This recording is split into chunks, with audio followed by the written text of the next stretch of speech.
So it starts off with David filming his application for MIT, showing off this drone that he built with the help of his friends Adam and Quinn, while his sister Christina is holding the camera filming the entire thing. And it was a cool project too. He went from controlling it with a controller to just using the marks on his hand to pilot the drone, even revealing this poster to up his chances of getting in, going outside with it. But then David's phone starts ringing, which interrupts the signal to the drone, which causes it to crash. And then this man David has the audacity, no, the nerve, to be standing there with dirt on his face while the camera is still filming, talking about some, yeah, that was a complete success. Bro, the drone just blew up. He trying to keep his hopes up. This is a minor setback for a major comeback. Ain't no comeback, bro. That drone just got obliterated. And when he finally received the mail from MIT, he sat down. Man, look, whatever happens, I just want y'all to know. Shut that shit.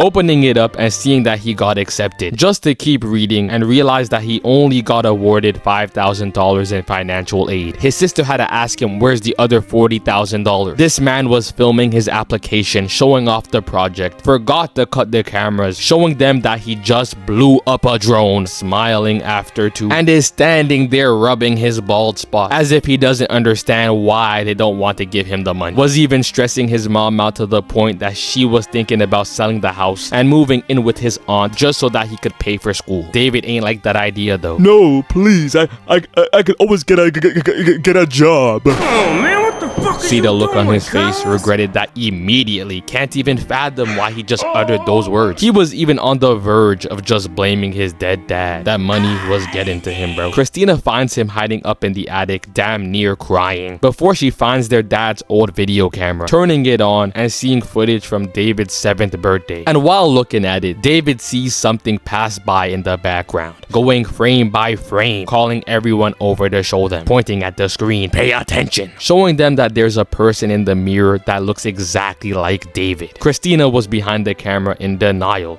Look, it's obviously just a relative that looks like you.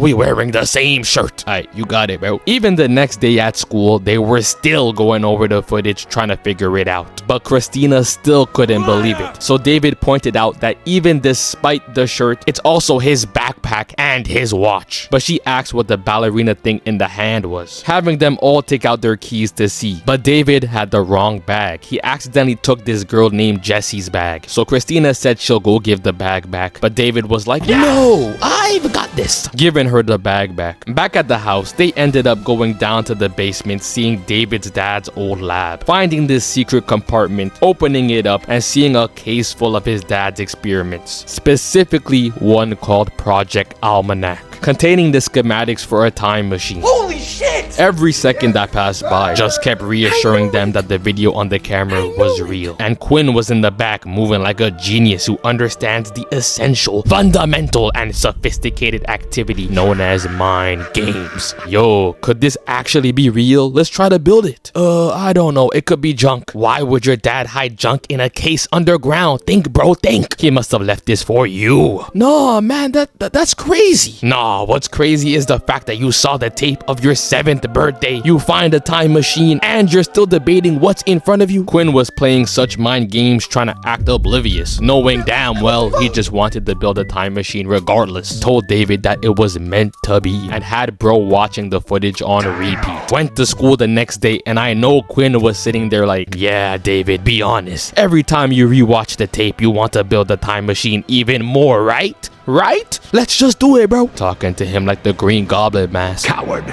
But they get to work, buying the supplies they need and start building the machine. Adam even managed to create an app where you can pretty much run the whole machine off of it. Just put in the exact time and press the red button, proving that they're getting closer and closer to completing it. Working on the machine at night, seeing everything around it start floating. Quinn putting his hand over it and sees it start glitching too. And when the battery blew, the blue liquid from the machine stained David's shirt, once again providing proof that David was the guy in the mirror at that party all those years back. But to continue the project, now they need to get hydrogen or else they're done. It's over. So David pulled out the master plan. Operation, we gon' rob the school. Adam put down the mask. Gotta get into character. Might need to take a hostage too. Yo bro, it ain't that deep. Running to the back of the school, taking the hydrogen and escaping with ease. Cleared that level with perfection. And now it was time for the first trial run. They're gonna attach a GoPro to the toy car and send it back exactly 1 minute into the past, starting up the machine, and it just doesn't work,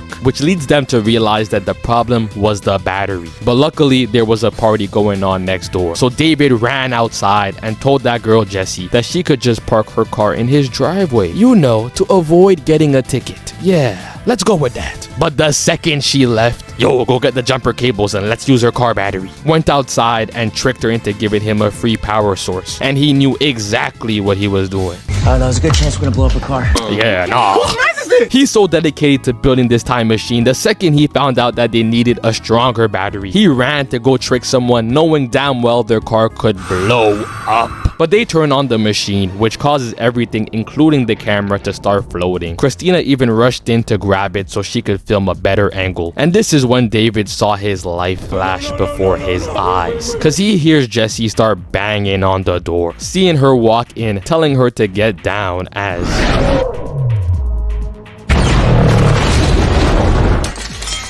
And when it's all said and done, they find the toy car lodged in the wall. Seeing the footage and realizing that instead of going back just 1 minute, it ended up going back 2 hours. David thought he was slick though, was trying to distract Jessie from the fact that they just blew up her car. It wasn't until Adam pointed it out that he started running. 2 seconds ago though, he was whispering, yeah, this will probably blow up her car. But when he sees the smoke, now he wants to pretend to care. You knew what you were doing, bro. I'm mad too. Man, no, you not. They were spending so much time working on the time machine that they would forget to study for their classes. Teacher was talking about a presentation and they were lost. Name the first 10 elements of the periodic table.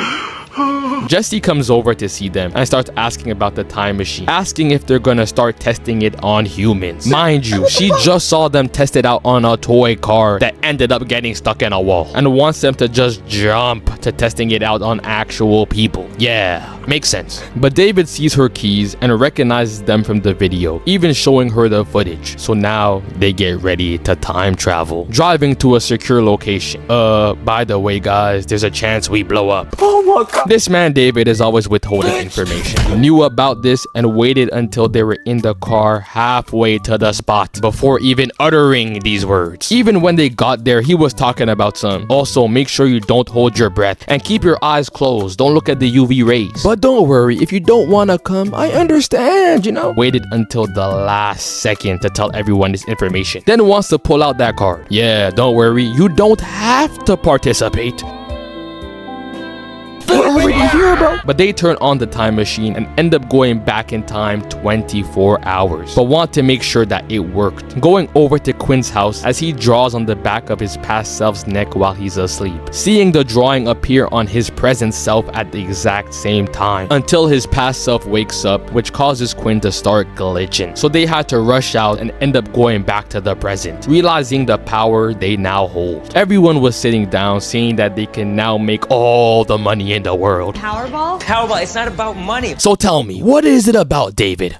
This the same nigga that was sitting up in his attic crying because he can't pay for school. But nah, let's use this time machine to study beavers or some shit. But they said some rules. First rule is they never time travel alone, always in a group. Second rule is they film it every time they go so that they can rewatch it and learn from their mistakes. And the final rule is they have to keep it a secret. But now it was time to have some fun. The machine for now could only go back 3 weeks though. So the first thing they did was go back a couple days so that Quinn could pass his chem exam. Sent in Christina to tell the old Quinn to go home while the present one goes into the class. But like a dumbass, he kept failing. So they had to come back like 3 different times before he could actually pass the class. And then they finally used it properly. Decided to win the lottery. Started talking about everything they were gonna buy with the $53 million they were about to win. I'ma buy a yacht, you know, get a few bad bitches too. You do know that you only won $1.8 million, right? What you just say? Where's the rest of the money? Apparently they only got 5 of the 6 numbers, so they only got 1.8 mil. So David gives a check to his mom to help pay for MIT, and Quinn went to go buy a Maserati. David was experimenting, trying to figure out how to allow the time machine to send them back further in time, when Jesse suddenly walks in, asking him how far back he's trying to go. 10 years. 10 years? That's it? How far back are you trying to go? I swear, she just be saying shit, bro. But he tells her that the reason he wants to go back 10 years is so that maybe he can go save his dad. But he finally figures out how to go back a bit further in time and decides to surprise the group by bringing them back 3 months into the past so that they can go to Lollapalooza. Out there partying, going backstage and all that. David was even having a moment with Jesse, but fumbled, oh nah. Which created some tension between them once they got back. But there was some good news. At least David's mom got a job now. But David was so stressed out about the fact that he messed up with Jesse, going over the footage, replaying it for 4 hours a day, probably even had nightmares about that shit, that he decided to break rule number 1, that he made up, by the way, and went back in time by himself, just so that he could make sure that awkward moment with Jesse never happened. And obviously it worked. But the first indication of a problem showed up when his mom walked by, saying that she has job interviews. Interviews? Don't she got a job now? He ignored it though, cause she ain't have a job 2 weeks ago, so it don't really change that much. And then when he gets to school, this girl Sarah was walking by all sad, asking her what's wrong. You piece of shit. Okay. And when he meets with the group, Quinn and Adam are saying that there was a plane crash the other day, and they think it's their fault cause the pilot was Sarah's dad, explaining that it's all a ripple effect. Cause when they came back, already the first change was that the star player on the school basketball team broke his leg, so the team lost and never made the playoffs. We thought they were just trash, but no. Cause now that means those parents never attended the playoff game that they were supposed to. For example, Sarah's brother is on the team, and now her dad never went to the game and instead found himself piloting the plane, if that makes sense. But Quinn and Adam say that now they have to go back in time and erase the fact that they went to Lollapalooza. But David, knowing what he did, was like, you know, this all makes sense. But no, we're not doing that. Instead, he started panicking, trying to go back in time to prevent the star player from breaking his leg. He couldn't fathom that it was his canon event, that the main timeline wanted him to fumble the girl and be alone. Needed to prevent that by any means. Adam came by and David explains to him the mistake he made, but regretted telling bro the second he didn't agree and told him to tell the rest of the group. He said, huh? What you say? Went back in time immediately and saved the dude from getting ran over by a car. So the team ended up winning the championship and the plane never crashed. But now the problem was that Adam was in the hospital. So David was sitting in the car crying, doing his best Sam Witwicky impression, before driving off and started drawing all types of lines on the chalkboard, trying to figure out at what point in time he needs to go back to save Adam. And when he figures it out and is about to leave, Jesse comes down and ends up following him back to the past. And that's when he tells her what he's done and that he did it to get with her. And even when he thinks everything is okay and perfect, she suddenly starts glitching and disappears right in front of him. Everything that could go wrong was going wrong. So he picked up her keys and made his way to Quinn. Quinn opened the door, mentioning that Jesse disappeared and they can't find her. And David shut that shit up real quick, trying to explain everything to him, and tells him that he's gonna go back in time again, but this time to stop all this from even being able to happen. But first, he needs hydrogen. Hearing a knock on the front door, realizing that it's the police, and making a run for it, sweating bullets running through people's backyards. And next thing you know, it was nighttime, straight darkness. The way it cut from bright skies to pitch black. He was probably out there running from the police for 2 hours straight, breaking into the school once again and stealing some hydrogen, making his way to the basement to see his dad. Camera was glitching though. At first, I thought I was tripping. He was moving left to right. I said, hold up, how he teleported? Yo, you lagging, nah! Telling his dad that they can't build the machine. So his dad understands, gives him a hug, and goes upstairs to say his goodbyes to 7-year-old David, while David is still down there destroying the time machine with his bloody hands, sitting on the table while slowly fading away. And we get sent back to the moment when they found the camera up in the attic. But this time they find 2 cameras, and when they play the footage. Yeah, it's playing. When did we get a video camera? Oh, that's Dad's old camera. Hold up. I can't finish the video right here. The more I sit back and ponder, I realize how stupid David's decision making was. Cause he was moving so stupid that it had me questioning how he even got into MIT. I'm not even surprised they ain't want to give him the entire $45,000 in the first place. The fact that he destroyed his drone and got up saying, incredible, the project was a success, should have told me enough. Cause I just find it crazy how at first, when they sat down to talk about the endless possibilities that they could use the time machine for, he was the only person saying that they could use it for more than just money and useless stuff like that. But when he fumbled the girl he likes, instead of just letting time go by and try to fix the situation with her, considering the fact that she was still hanging around them even after that whole thing happened, because let's be honest, it wasn't a serious situation in the first place. He decides it's better to just break the one rule that he himself decided to make